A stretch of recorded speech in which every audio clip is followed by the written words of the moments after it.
mencari rezeki, menafkahi keluarganya. Tapi lebih penting lagi, sebagaimana yang dikisahkan dalam Al-Quran, sebuah keluarga Luqmanul Hakim, di mana seorang ayah memiliki peran dalam hal urusan ibadah dan urusan akidah. Ini sebuah kombinasi yang luar biasa yang ditunjukkan oleh Siti Hajar dan Nabi Ibrahim, bagaimana mendidik anak menjadi anak yang soleh dan berbakti kepada kedua orang tua. Hadirin jamaah Idul Adha yang dimuliakan Allah Subhanahu wa taala. Dari kisah di atas tentunya kita dapat menarik kesimpulan dan hikmah yang luar biasa dari Idul Adha ini, adalah bahwa hakikat manusia adalah sama. Yang membedakan hanyalah ketakwaan. Dan bagi yang menunaikan ibadah haji pada waktu wukuf di Eropa memberikan gambaran bahwa kelak manusia akan dikumpulkan di padang mahsyar untuk dimintai pertanggungjawaban. Di samping itu juga kesan atau iktibar yang dapat kita ambil dari peristiwa tersebut. Yang pertama, hendaknya kita sebagai orang tua mempunyai upaya yang kuat untuk membentuk anak yang solih, menciptakan pribadi anak yang agamis, anak yang berbakti kepada orang tua, lebih lagi berbakti kepada Allah dan Rasulnya. Kedua, perintah dan ketentuan-ketentuan yang telah digariskan oleh Allah Subhanahu wa taala harus dilaksanakan, harus disambut dengan tekad sami'na wa ata'na. Karena sesungguhnya ketentuan-ketentuan Allah pastilah manfaat kembali kepada kita.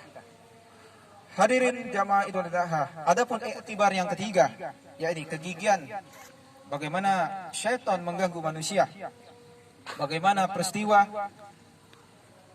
perintah Nabi Ibrahim diperintahkan Allah Subhanahu wa taala untuk menyembelih anaknya.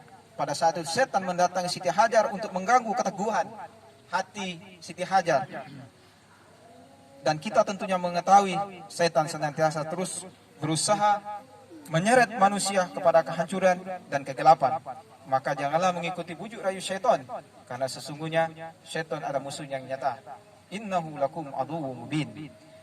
Yang keempat, jenis sesembelian berupa bahima, binatang ternak, artinya dengan matinya hayawan ternak. Kita buang kecongkaan dan kesombongan kita, hawa nafsu, hawa nafsu harus dikendalikan dan jangan dibiarkan tumbuh subur dalam hati kita. Hadirin sidang jamaah Idul Adha yang dimuliakan Allah, tepatlah apabila perayaan Idul Adha digunakan menggugah hati kita untuk berkorban demi negeri kita yang tercinta, yang tidak pernah luput dari kesusahan, sebab pengorbanan Nabi alaihissalam yang paling besar dalam sejarah manusia, yang membuat Ibrahim menjadi seorang nabi dan rasul yang besar dan mempunyai arti besar dari sejarahnya itu, maka lahirlah kota Mekah dan Ka'bah sebagai kiblat umat Islam bagi seluruh dunia, dengan air zam-zam yang tidak pernah kering sejak ribuan tahun yang silam, sekalipun tiap harinya dikuras berjuta liter, sebagai tonggak jasa bahwa seorang wanita yang paling sabar dan tabah, yaitu Siti Hajar dan putranya Nabi Ibrahim.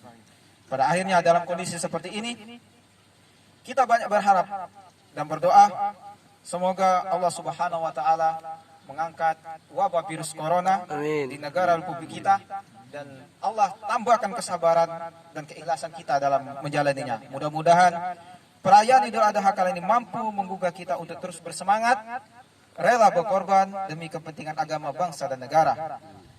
A'udzubillahi minasyaitonirrajim. Bismillahirrahmanirrahim. Inna a'tainakal kautsar fasholli lirabbika wanhar.